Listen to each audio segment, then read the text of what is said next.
benim kurtaracağım. O sabi kurtaracağım benim İsus Hristos. Açan sen bu yerde gezerdin.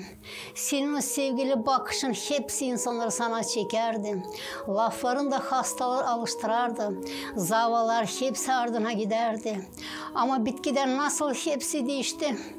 O sevgili bakışını unuttular. Çalı fenesin onu örttüler. Alnını fenesler, dikenler sapladı. Düşmanlar seni pek ucuzlattı. Ama içinsin Allah acınlıkla donattı.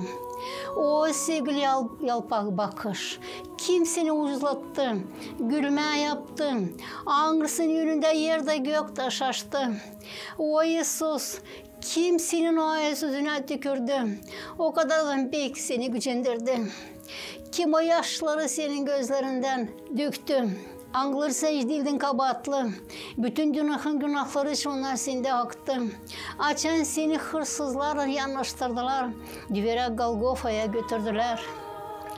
Hepsi insan bağırır. Ger onu o dostoyun elime.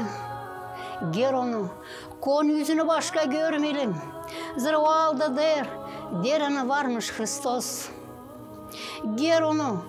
Kon gözleri hepten kapasın da hiç görmesin. Anglarını Hristos sevgilikle insanlara bakardı. Onlara canı acardı. Onlar için ağlardı. Kurtuluşu onlara anladardı. Kurçaya girdiler töyülleri. Hani pek çok iyilik insana yaptılar. İsus Hristos düşmanlar için dua ederdi. Yaralı olanları alıştırardı. Körlere görmek verirdi. Onun yüzüne tükürdüler, onu hepsini severdi. Kurtuluşu hepsini anladardı.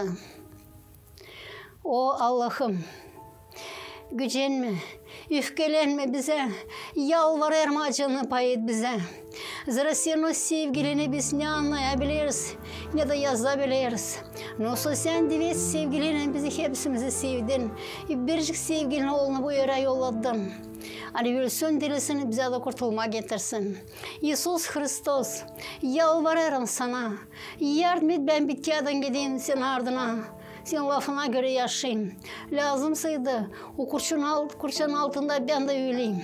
Ama divet göklerde seninle bile olayım.